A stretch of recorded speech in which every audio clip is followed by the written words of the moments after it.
Olá, olá, pessoas! Como estão? Vamos voltar com o quadro aqui, pelo menos brevemente.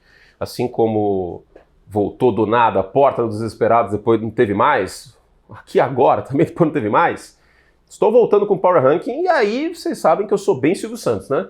Se der certo, se der view, a gente continua. Se não der, aí não volta mais e pau no gato. Então, deixa o seu like para esse vídeo chegar em mais pessoas se você gostou, porque aí eu vou ter que usar algumas métricas aqui para saber se faz sentido fazer um Power Ranking a cada 15 dias, tá? Então é isso, se der certo a gente volta no final de dezembro, se não, aí eu não faço mais, fazia tempo que eu não fazia o Power Ranking. Mas eu gosto, eu tô com vontade de fazer. Antes que alguém venha e fale, pô, mas o que você tá fazendo então, velho? Você começou o vídeo massacrando o formato. Não, eu tô com vontade de voltar a fazer Power Ranking. Eu acho que é uma pauta legal que faz tempo, ela deu uma saturada, falar a verdade, deu uma saturada, e aí eu acho que agora as pessoas voltaram a valorizar um pouco, então vamos ver. Ó, seguinte, a gente vai fazer do 10 ao 1, tá? Fazer 32 num vídeo só fica muito maçante. E para os membros, é aquele a mais, né? Para os membros. Eu vou fazer os primeiros de fora, o Barrados no Bayern, que eu fazia antes também, né?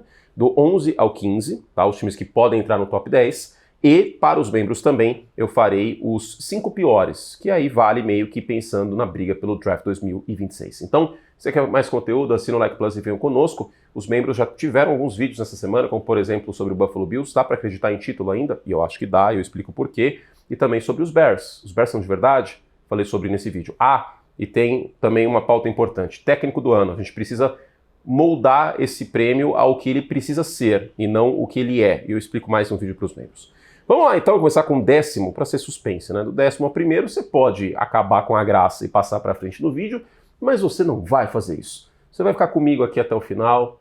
Estou mandando! É uma ordem. Eu poderia ter falado isso, assine o Like Plus, tá? É uma ordem, mas tudo bem. Fique com a gente. Ó, 10º.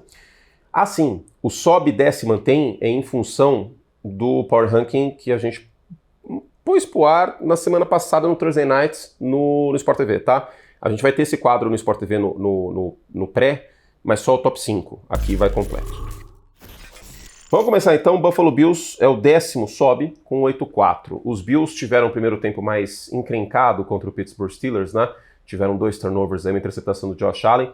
O imposto Allen veio com uma alíquota menor, mas ele apareceu algumas vezes na temporada. E um fumble bem esquisito do James Cook. Mas no segundo tempo, muito também por conta do James Cook e do Josh Allen finalizando a campanha com as pernas, o Buffalo Bills venceu a partida. O ataque do Pittsburgh Steelers é totalmente inepto, mas vale lembrar que o Joey Bosa fez o que a gente esperava que ele poderia fazer nessa época do ano, dezembro e janeiro. E vale lembrar também que o Josh Allen em dezembro é outro monstro, tá? É um dos melhores quarterbacks da história da NFL em estatísticas, pensando apenas no mês de dezembro. E tem o New England Patriots e Buffalo Bills, e um passarinho me contou que talvez você veja esse jogo por aí, aqui, neste site.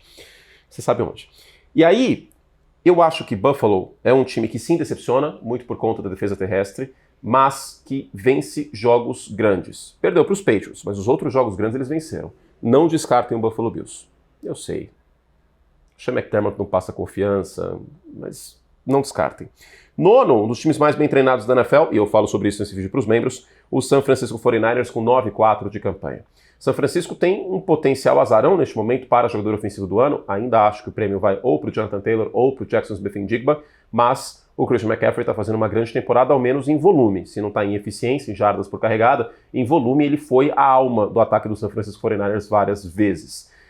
Lembrando, esse time contou com o Mac Jones por várias semanas, não teve o George Kittle por algumas semanas, ainda não tem o wide receiver número 1 no papel, que é o Brandon Ayuk, nem vai ter. Então, mesmo com tudo isso, e com a defesa sabendo que a bola ia para o McCaffrey, seja ele recebendo o passe, seja ele correndo, o Christian McCaffrey liderando a NFL em recepções, entrando na semana passada, é o running back, acho que isso diz tudo, né? Mas a gente precisa falar também da secundária de São Francisco, que eu acho que está jogando bem neste ano. São Francisco pode não ser um time que a gente pensa que estará no Super Bowl, mas com a volta do Brock Purdy, com o Christian McCaffrey jogando dessa forma, com o pass rush aparecendo, por incrível que pareça, com o Keon White e com o Clelin Ferrell no último jogo, talvez esse time possa fazer algum estrago no final da temporada. São Francisco sobe e quem desce para o 8º lugar é o Indianapolis Colts com 8-4 de campanha. No primeiro momento o sonho era folga, no segundo momento o sonho era meio que encaminhar a divisão e agora isso tudo virou um pesadelo. Mais uma partida na qual o Jonathan Taylor não foi bem, não anotou touchdown, teve 4 jardas por carregada e mais uma derrota do Indianapolis Colts. O Daniel Jones é um quarterback que está sendo competente nessa temporada, Acho que isso dá para dizer dele. Mas não dá para dizer que com o Daniel Jones no Indianapolis Colts vai voar abaixo se o Jonathan Taylor não voar abaixo também. A defesa sofreu um baque forte nessa última semana, que é o Sauce Gardner, lesão na panturrilha. Mas a boa expectativa é que ele volte daqui 3 semanas. Os Colts, porém, não contarão com o Sauce Gardner contra o Jacksonville Jaguars e o Trevor Lawrence na semana que vem. E essa partida vale a liderança provisória da NFC Sul. Os Colts estão em queda livre, muito porque o ataque terrestre não está jogando como outrora e também porque a linha ofensiva não está fazendo grandes jogos. 7º lugar, o Philadelphia Eagles, outro time que está meio que querendo entrar em parafuso em queda livre. 8-4 de campanha, a Philadelphia perdeu para os Bears em casa na última Black Friday, na última sexta-feira, e era muito favorito para esse jogo, vai jogando em casa. A defesa dos Eagles eu acho que continua sendo uma excelente defesa. Só que o que me preocupou vendo, especialmente o primeiro quarto, eu já fiquei com essa impressão e falei no WhatsApp, é que os Eagles parecia que meio que a defesa falou, velho, na boa, mano. Oh, tipo o Chaves quando joga as latas pro alto, assim, tipo, oh. Isso acontece com tantas defesas, gente. Aconteceu com a defesa dos Jaguars, por exemplo, na época do Blake Bortles. Aconteceu com a defesa dos Bears na época do Mitchell Trubisky, 2019 em diante. Então, é um baque e tanto a gente vê o Philadelphia Eagles dessa forma. Fato é que os 2 principais jogadores do elenco de apoio, o Jalen Hurts, A.J. Brown e Saquon Barkley, não estão jogando bem neste ano. Para além das chamadas, para além do Kevin Patullo. E sistema não erra passe, né? Também vale lembrar que o Jalen Hurts tem uma certa parcela de culpa na derrota, porque foi bem impreciso. Os Eagles estão começando a caminhar para terminar a temporada como terminaram 2023, daquele jeito melancólico, com a eliminação no wild card para os Bucks. Vamos ver o que acontece. Mas esse time tem mais talento do que está apresentando em campo. 6º lugar! Olha como eu não sou clubista. Poderia colocar o líder da NFC? Esse vídeo vai ao ar antes de domingo, né? Então eu posso falar isso. O líder da NFC e da NFC Norte no top 5? Poderia, mas eu acho que não seria justo. Chicago tem o 2º melhor ataque terrestre da NFL em jardas, é um dos times que mais corre com a bola, a defesa é uma das que mais roubam a bola do adversário, mas palavras de Ben Johnson, estamos vencendo apesar do nosso ataque aéreo, e não por conta dele. O Caleb Williams tem bons números no quarto período, em terceira descida, mas não é por conta dele que os Bears estão vencendo, isso passa uma desconfiança. Também o calendário de Chicago, para chegar nesse 9-3, passa desconfiança. É verdade, eles venceram os Eagles, é a primeira grande vitória dos times nessa temporada, mas também o Philadelphia Eagles, cujo ataque não fez muita coisa. Então, acho que colocar os Bears no top 5 ainda é um pouco prematuro. Mas, se vencerem, aí, no domingo, aí a coisa fica diferente.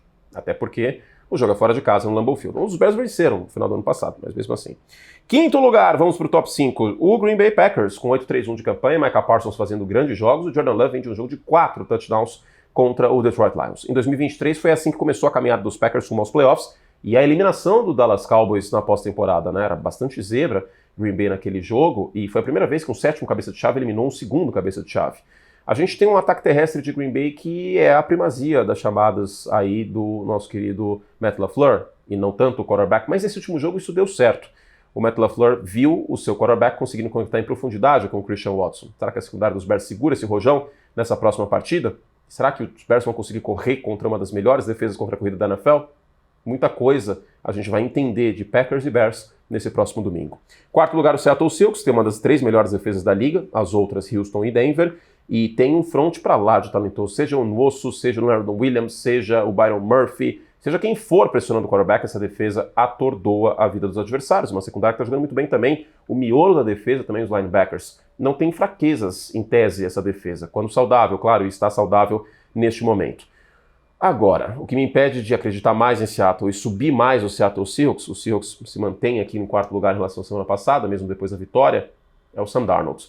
Todo mundo sabia que Minnesota ia mandar blitz. O próprio Sam Darnold, porque ele jogou lá no ano passado, e parecia um tanto quanto apavorado em alguns momentos que o Brian Flores mandou 5 ou mais para cima dele, né? Não foi um bom jogo do Sam Darnold. O Seattle Seahawks venceu apesar do Sam Darnold. Jackson Smith-Njigba, sem o Darnold conseguir ter tempo para passar a bola em profundidade, não apareceu contra os Vikings na semana passada. Mas o olho em Seattle. O time é para lá de interessante, e se tiver um dia inspirado o Sam Darnold e o Smith-Njigba, como estiveram contra os Commanders naquele Sunday Night Football, aí o bicho pode pegar.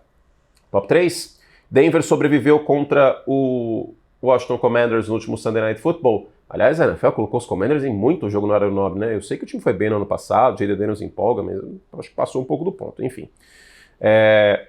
E é um dos 2 times com 10 vitórias. A defesa de Denver é a melhor da NFL para mim. Eu sei que a de Houston é a melhor em pontos por jogo em jardas cedidas, mas a defesa de Denver é muito completa. E o Nick Bonito ganhou esse jogo. Da mesma forma que no ano passado, contra os Raiders, uma interceptação do Patrick Surtain foi muito importante. A mesma coisa vale aqui para o Nick Bonito, bloqueando o passe do Mariota no final, na prorrogação, na conversão de 2 pontos. E Denver tem um ataque que, quando engrena, é legal de ver. O Bo Nix, como eu já falei, é o Baker Mayfield 2.0 em muitos sentidos, mas fato é que no quarto período ele está aparecendo e Denver conseguiu colocar muitos pontos no placar fora de casa nessa última partida. Eu confio que Denver chega no Super Bowl? Não, mas eu consigo ver esse cenário acontecendo, porque tem uma defesa de elite e tem um quarterback que está sendo decisivo. Se ele for decisivo em momentos-chave da pós-temporada, Denver pode fazer barulho.